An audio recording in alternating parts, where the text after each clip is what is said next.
Welcome to the Purpose to Create podcast with Natasha Wright, a business podcast for photographers and creativepreneurs who want to level up as they pursue their purpose to create.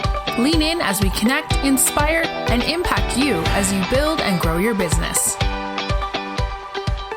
I'm so hyped that you're here and listening to today's show. Today's guest is Tamera Darden, a product photographer and creative director of Darden Creative, a content creation agency for beauty, wellness, and lifestyle brands. In today's episode, we're chatting all about positioning yourself as an expert online. Hey, Tamera, welcome to the show. Hi, Natasha. Thank you so much for having me. Hey, girl. Hey, girl. Hey. I've been busted out. That was my formal introduction, but girl, I was ready to say yes. I'm so happy to have you on the show. I'm so excited that this is going to be a good one.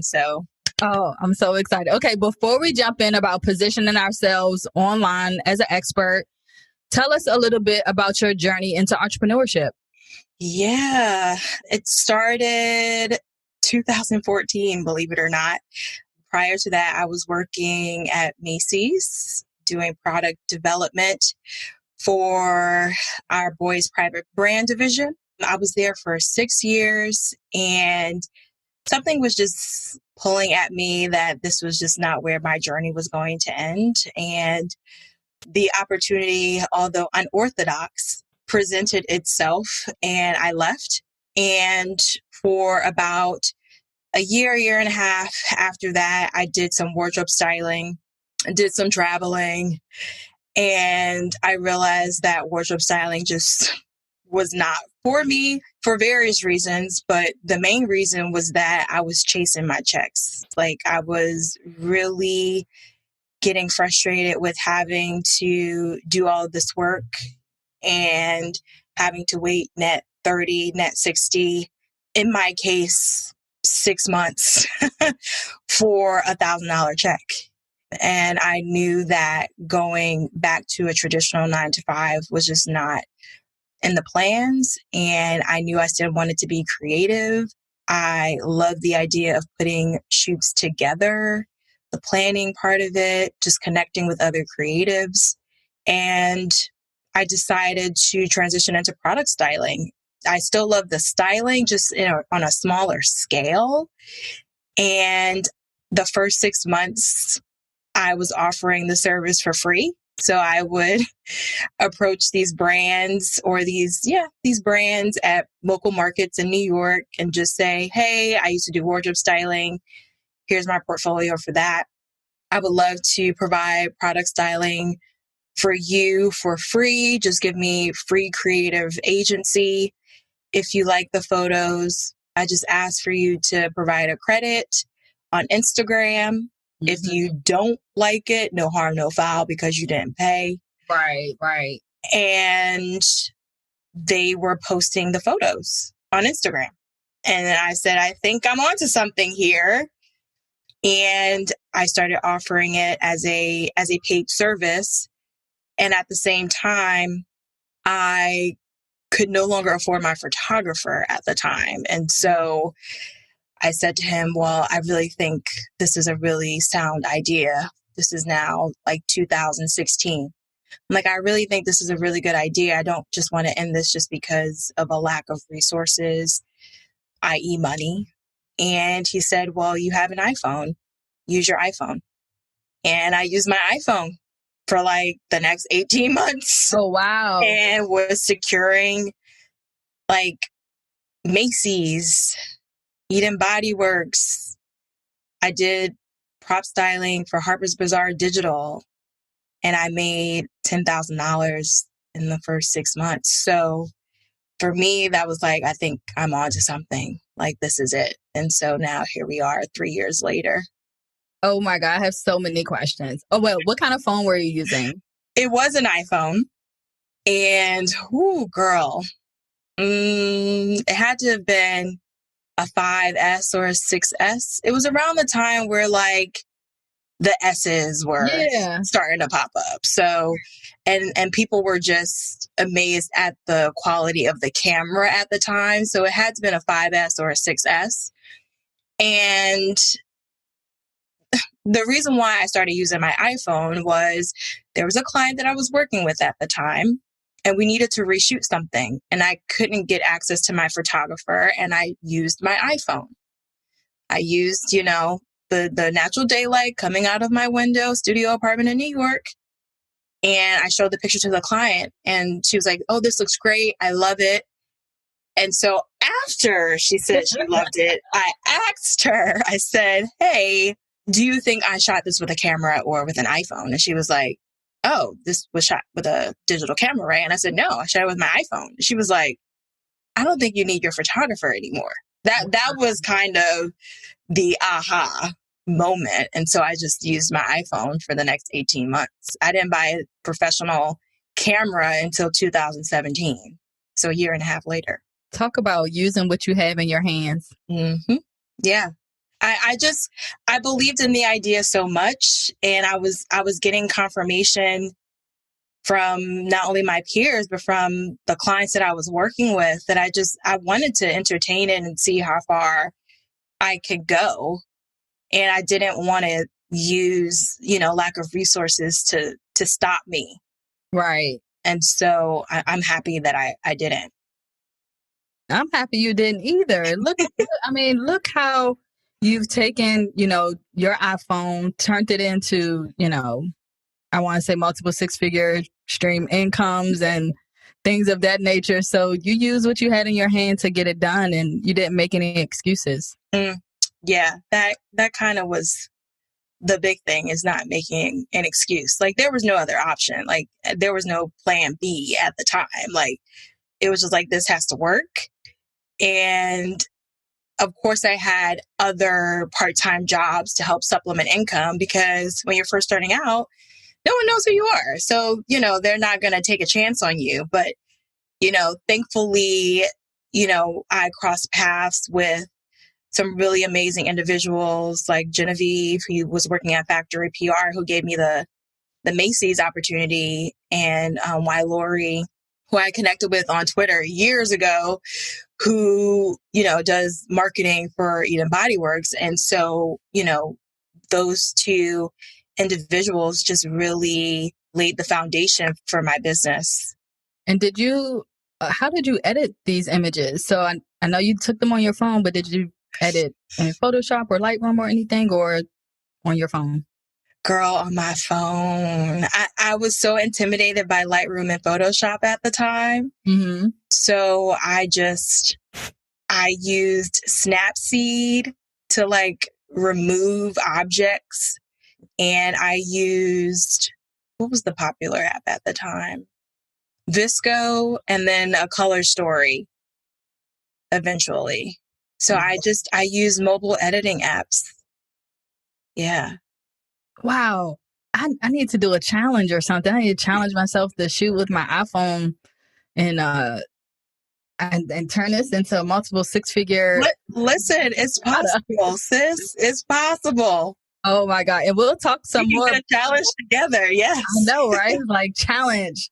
Day one, shoot this. And it's like, this does not look like your photo, sis. You ever see something you like, ooh, what camera you use? And you go get the camera and shoot it and it don't come out the same way? Correct. Yes. It's not the camera that somebody else's have. It's the eye. It's the eye. Every time someone asks me, oh, what camera do you use? I tell them, but that is just 20% of it. Honestly, it's the angles, it's the composition, it's the color coordination. Coordinate. My man John Witherspoon was saying. Yes. There's so many other things, and just really having that eye. And I think having already a merchandising background, doing wardrobe styling, where those same techniques were still appropriate and just transferable, I think really gave me a competitive advantage when I transitioned to product photography and styling. So how much does networking and connecting with other people play in the connections you've been able to make? I'm just shaking my head because I'm like, it's a lot. Yeah. Not to sound like a nerd, but, about 77% of consumers, rely on word of mouth when making a buying decision. And when you're a service-based business, I mean, that is pretty much going to be the bulk of your business. I am really thankful that when I was building, my brand, I guess, or presence on Instagram, I made the decision to make Instagram my platform of choice because I didn't want to be spread thin trying to manage Instagram and Facebook and Pinterest. So I made the decision to make Instagram the vehicle to promote my business. And I really used it as a platform to obviously show the type of content that I wanted to create, but also get people to know a little bit more about me so that they have that human connection and they would feel more comfortable in investing in my service because it's an investment, like no need to throw out numbers, but it's an investment for your business. And so having the ability to do that on Instagram, but then also, going to networking events, having conversations, following up with those people that you meet at these events, right? So not just taking their business card, not just asking for their Instagram handle, but actually following up, within 24 hours and say, hey, we met at this event. I would love to keep in contact.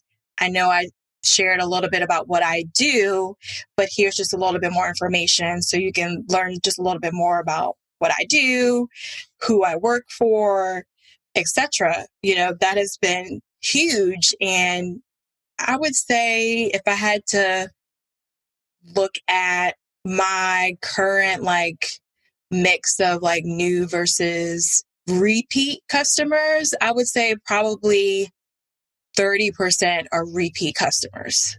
So you always want to have, build that pipeline with new clientele. But I mean, 30% is still pretty good because these are people that will always come to support you, but also they are like your cheerleaders. Like they are your billboards for your business, for your brand. And so not to go off on a tangent, but I wanted to make sure that I offer an exceptional customer experience so that people would want to come back.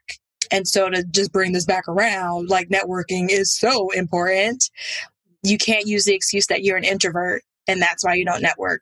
Right. You have to show up if you want to, work with certain types of people. You have to put yourself in those same, atmospheres that these people are in, the same events and conferences and things of that nature. Sometimes you have to go beyond the DMs and really, be seen and be heard, but you're going to have to show up to do that. So it may require an investment in a conference so you can be in the same space as the type of industry or whomever that you want to work with. You have to go where they are.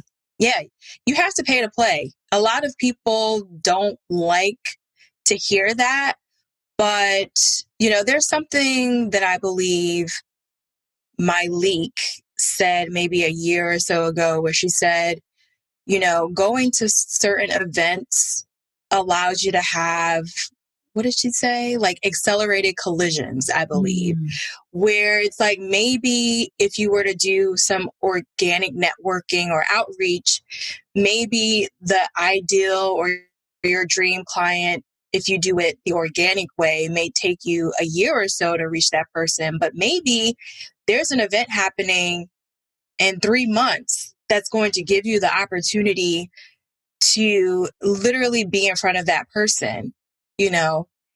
It's worth it to make that investment and pay to get in that room so that you have that opportunity to be right there and shine, right? Even if that doesn't, become an immediate project or collaboration, which I never, or not never, but I never think that the first meeting with someone that you should now be okay, let's work together. You know what I mean? first one or two interactions that you have with a person should be just a simple introduction. They're probably surrounded by other people, so you don't want to, capitalize on their time. But, now you are in front of that person after 3 months as opposed to a year. Right. It pays to play so you can have that accelerated collision, because that's just going to help you in the future.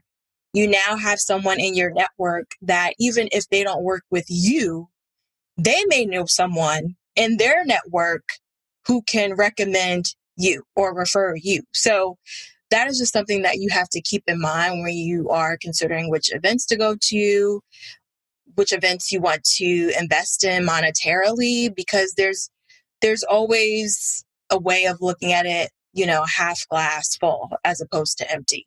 Right. And exactly. And then also just being really intentional about the connections that you're making. It's so important. I think that if people were more intentional about networking, they wouldn't feel so intimidated by it. And so what I mean by that is, if you're going to a networking event, really understand who may be there and give yourself a goal of connecting with 2 to 3 individuals. That's it. You don't have to be the life of the party. You know what I mean? You can be there for an hour and a half. And as long as you have done that goal of, okay, I've introduced myself to 2 to 3 individuals, and then leave. If it makes you that uncomfortable, go. But if you, go into an event having an expectation or a goal of what you want to accomplish, then the idea of going to these events by yourself doesn't seem so overwhelming or intimidating. Yeah. And when I go to conferences and things like that, I have that same goal. My goal is to connect with at least 1 to 3 people where it's mutually beneficial, whether it's something that I can do to help support them. And then later on, they're doing something that can support me. But I make sure that I make connections that are very intentional and not just to say, I met these 3 people and check it off the list. It has to be mutually beneficial. Yeah. And not only that, it's just that you don't necessarily have to, when you go to these events, feel like, okay, if I don't meet the headliner, then it's a fail, right? Because that's another thing too. There's this whole conversation going back and forth about, this person was mean to me or etc. And it's just first of all, don't go into a situation expecting to shake hands or be able to shake hands with the headliner. There are probably 11 other women or men that are in the room that you can benefit from just as much as the person who is the head speaker, right? Right. And also it benefits to network laterally, right? Because you're going to be growing with that person at the same time. You guys would have access to each other's circles and networking. I mean, it's beneficial all around, going into an event or a networking space expecting the most from the head speaker is just setting yourself up for major disappointment, I feel like. And I mean, that's something that I had to learn, very early on. It's so much better to just go in there with an open mind and just say, I'm going to connect with 1 to 3 people, do it with intention. If one of those people just so happens to be the headliner, great. If not, it's still not going to be a loss because I have now opened myself up to a whole new network. Right, exactly. And then you just said something that made me think, why do we want to connect with the headliner? What is that going to do for me connecting with them? am I doing it just so they can see that I was there? Because why? For a photo op, that's the thing. You know what I mean? Is it just for a photo op? And also the question you should be asking yourself is, okay, obviously if I'm reaching out to the person who is on the main stage, I would benefit more from them. But what can they get from me? Right? So the question should be how can I serve this person? How can I be seen as an asset to them? Because there are probably 15 other people that are thinking the same way that want to be in connection with that person as well, right? And so you have to understand how to make yourself an asset, which segues into how you can be seen as an expert, right? In your industry, right? Like, so how can you be seen as an asset, a plus, a benefit to your ideal client, right? Like if you're able to communicate that value to the client, then you're more likely to get them on your side and then also have them open up their wallet, essentially. Right, exactly. Okay, so let's get into positioning yourself as an expert online. And what does that mean and why does it matter? I'm going to start with why it matters. It matters because, in the words of Meek Mill, scared money don't make no money. Hello? That's my favorite saying. I be telling that to everybody. You sitting up here all in your feelings because you're not, being seen or booking or whatever. Scared money don't make money. It's not going to come to you. You got to put yourself out there. But anyway, that's another rant. But yes. Yes. So I'll start with that. You want to be seen as the go-to in your field. And the reason why is because a confused consumer isn't going to pay, right? So if they don't have a really good understanding as to what it is that you do, what you offer, how you can help them move the needle forward in their business, then you're going to have a really difficult time trying to convince them to pay you, $1,000, $2,000. I mean, really any kind of money, right, like, if we're being honest. So that is why it's important. Now, when you are, niching down, this is something that I talk about all the time, like niching down to scale up.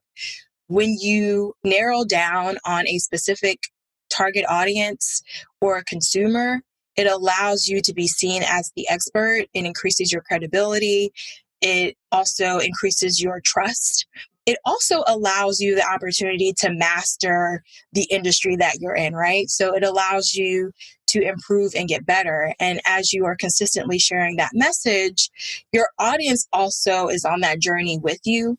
They're seeing you from maybe when you started, i.e., when I had an iPhone and I only had 2 soft lights, to now, shooting in a photo studio in Georgetown using off-camera flash and, a full frame camera, right? Like, right. So they see your progression and your growth.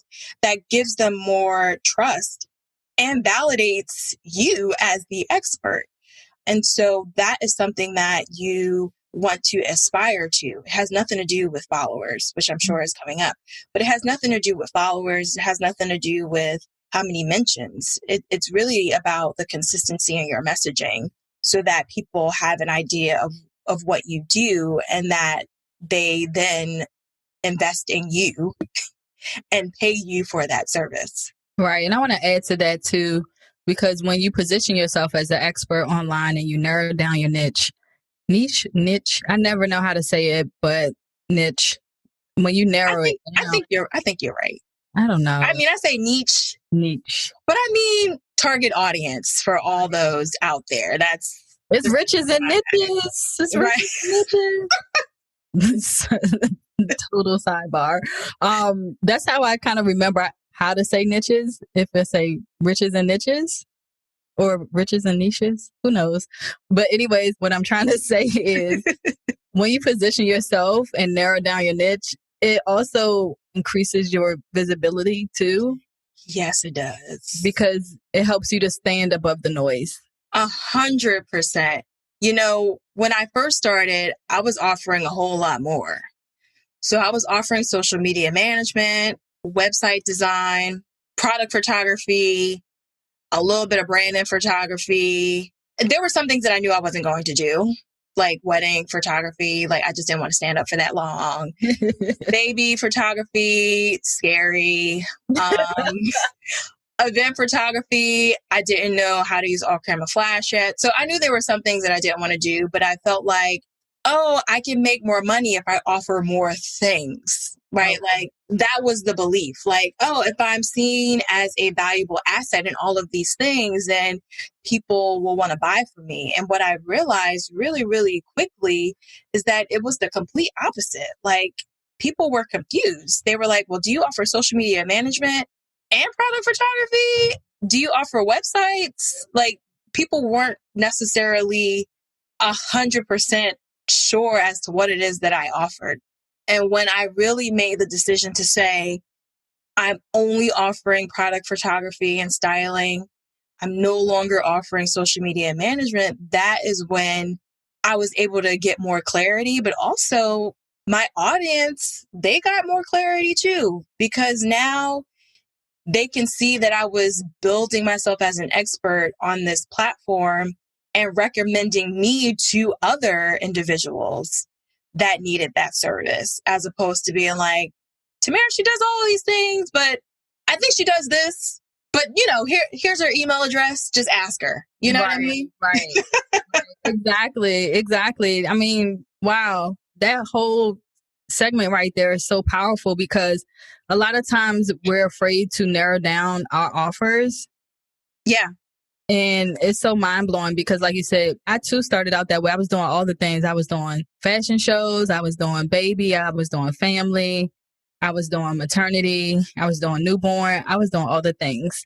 And it wasn't until I narrowed down to weddings that I was able to have so much more clarity. And then when I, 7 years later, I narrowed down again to branding. And that was because there was a gap in my industry.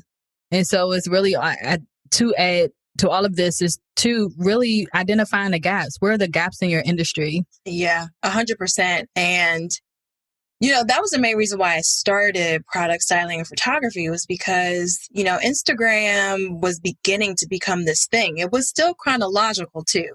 It's a novel idea. No shade. No shade, but it was still chronological. And what I was realizing, like, as I was scrolling and scrolling and scrolling, was that, wow, these pictures, this is a picture-driven platform. And if your images are trash, you are going to have a hard time succeeding on this platform. And what I saw was that there were a lot of brands that were created by African Americans and not necessarily having the resources maybe to invest in a product photographer, or that they just did not know someone that actually catered to this market. Right. And so I saw that as an opportunity to begin catering to that market, because as far as I knew at that time, I didn't see anyone else offering that. Right. And so I said, okay, I want us to be able to compete and have these stunning, bright, crisp, clear imagery so that when people see it, they buy it, right? Like, that's the end game. Like, I want my people to win, and I know you need amazing photography in order to do that. Like, so I saw that need, and I wanted to fill it 100%. No, that makes so much sense. And when we think of product photography, we think of, just images, but it's a lot more than that. Yeah. So I want to know if you can touch on that, because it's more than just, pretty products being photographed and styling and all of those things, because it is an investment. I would love for you to deep dive a little bit into really the layers of product photography. Yeah. Okay. On a surface level, we know that about like 67% of consumers value quality imagery when it comes to making a purchase decision, right? So on a consumer side, like, having quality imagery is good for your business. It's good for your bottom line. As a person looking to invest in product photography, it's more than just the imagery. It also has to deal with understanding who my client is, right? Right. So, my packages right now are like 4 figures. They start at like $1,500. So from going to free to $1,500 is a win. Right. But, I was also, charging $1,500 only using my iPhone as well. But I didn't have a full grasp of who my ideal client was. And so when I am speaking to her, I have to understand a few things, right? She needs this content in order to feed the beast of the machine, which is Instagram, right? She knows that in order to be successful, like she has to be consistent. Consistent doesn't necessarily mean posting every day. It can mean 3 times a week, 4 times a week. For some people, for previous clients, I knew that they were posting 3 times a day. And they just didn't have the manpower to be able to create content in-house, in addition to securing inspirational photos, in addition to curating user-generated content, right? Right. So I understood, okay, this is more than just the equipment that I use. This is more than just handing them, a Pixie set photo gallery at the end of this. They need this content and they need someone to do it for them because they don't have the time. They don't have the bandwidth. Right? To think about what ideas am I going to try to visually put together?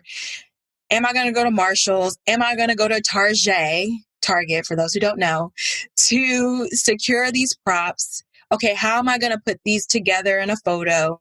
And now I have to edit these too. And now I have to figure out a caption to write for this too. I got to do all of that. And so I understood that it was more than just photos that I was helping with these women. I was helping build their confidence. I was saving them time, right? A lot of them work from home.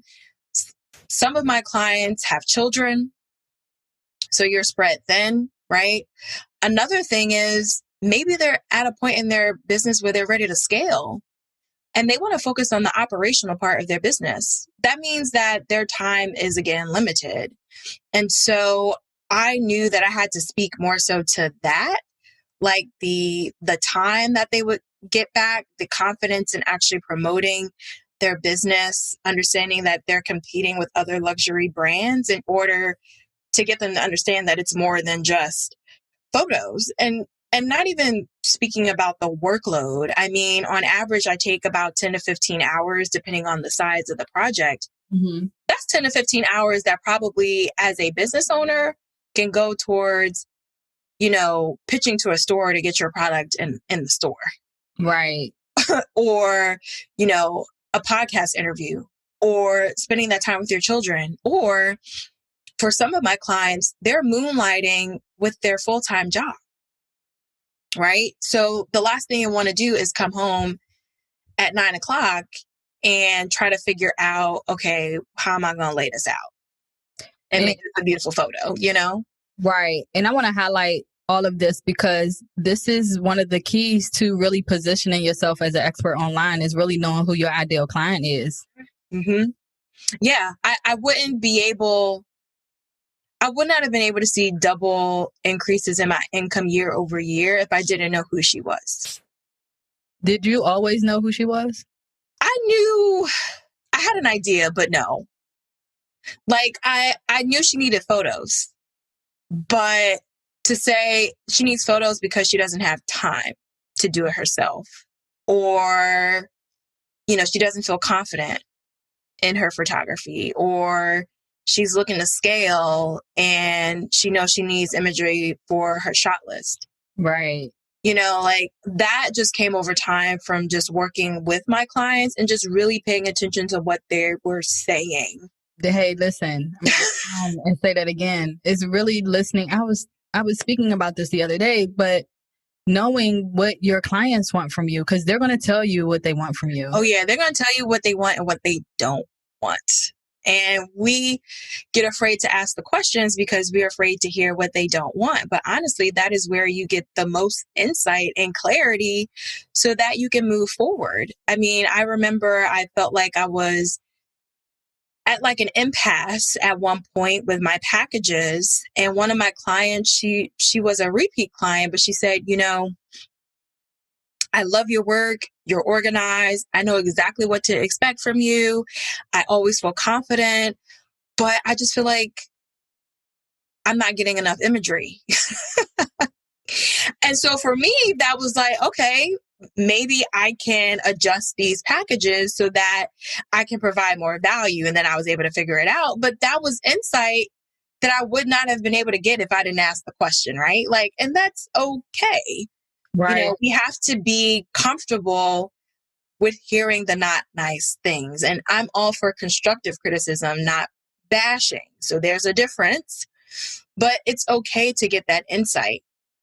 At the end of the day, it's not about you. It's never been about you. Like a lot of photographers, they get on this kick of like, well, I use this camera and these lenses and my lights and Photoshop, Lightroom, Capture One.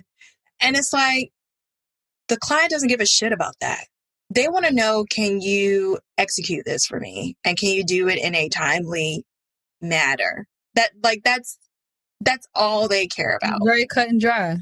It's not emotional. Like, yes, you want to build a connection, right? Like, I love my clients. They are ride or die for me, especially during this time. But I would not have been able to build these now genuine relationships with them if I didn't really understand who they were. And my job is to understand who they were. That's it. I mean, we can end it right here. Like, nobody cares about what you shoot with. Nobody cares if you have to outsource certain parts of your process. I also hear that too, like, oh, I have to do all the things. I outsource a percentage of my retouching if it means meeting a deadline. Yep. Because I know that someone's going to be able to do it faster so that I can adhere to the deadline that I promised to my client, right? So like that is something that you have to think about. Like it's not about you. It's never been about you. And like once you realize that is when you'll be able to remove that ego and really ask your clients like, hey, what is it that you want from me? Because then you're able to curtail your packages so that you're able to bring in more. Like that, I mean, that's the end game. Like, what do I need to do to bring in more income? Right. And again, scared money don't make money. So if you do not ask your clients, you do a pulse check, every so often and just say, hey, how is this working for you? How do you like this process? And I teach a lot of this to my strategy coach, my brand strategy coaching clients, how to validate their ideas before they start building stuff. And nobody buys it or nobody sells into it because they're not clear on, they think they want to go one way, but then once they validate their idea with their ideal clients and realize, oh, wait a minute, this is not what they need. They actually need this. Mm-hmm. It's so important. It's so important. And I think that's why I get so passionate and then run into tangents about just speaking about the business of photography. Because if you use me as an example, right? In theory, I have only been shooting for 3 years. That's it. And if I had to even be more specific, the first half of that, I had an iPhone. 18 months. Yeah. 18 months. So, you can learn the skills. You can learn the techniques of how to improve your lighting, your composition. You can learn that, like you can ask someone in your network who you admire, who's a photographer, and be like, hey, do you offer 1 hour consultations? Like invest in that. Okay. Pay your fellow creatives. If that's something that they offer, like you can learn the skills to improve your photography, but it's not going to matter if you can't sell it. Right. Exactly. Like you need both. You can't have one without the other. If you want to make this a real sustainable source of income, whether it is as a side hustle where you're bringing in maybe 20 to 30, or if you want to make it full time, which is 50 plus, like you have to understand the psychology of selling. You have to understand the importance of being specific and drilling down to that one target audience so that you can build your credibility, which then builds your confidence and your conversions. really, so that you can bring in more income. I'm going to end on that because this was so rich and that's a lot to digest. But before we go, do you have any last words of wisdom you'd like to share with the people? I do. My last thoughts is, we didn't really actually talk, or we kind of did, but my thing is, don't expect to do this in a year and see like these major gains. I think that people need to understand that this is a marathon, not a sprint. Usually on average takes about 2 to 3 years before you actually can like see major gains, seeing, the growth from seeds that you planted years before. So don't feel discouraged if maybe after 3 to 6 months that maybe, and feel like that's not what you wanted or should be doing, right?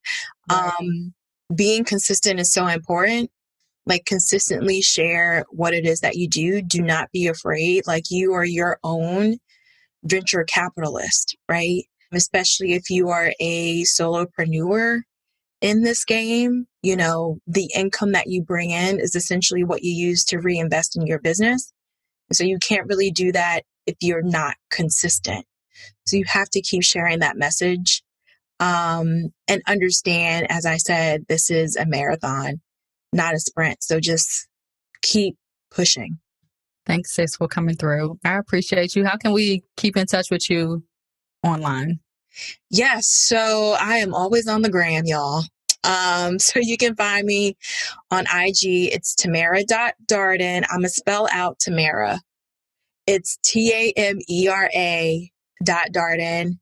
It is spelled and pronounced the same way as Tamera from Sister, y'all. If you want to check out my work, you can go to dardencreative.com. And if you want to shoot me an email, you can just send it to hello@dardencreative.com. Oh, I'm excited. Thank you so much. And I'm excited to see what you have going on in the months to come. So I look forward to supporting you. Thank you for listening to the Purpose to Create podcast. Share, like, comment, or review this episode. Check out the show notes at www.purposetocreatepodcast.com and connect with us online at Purpose to Create.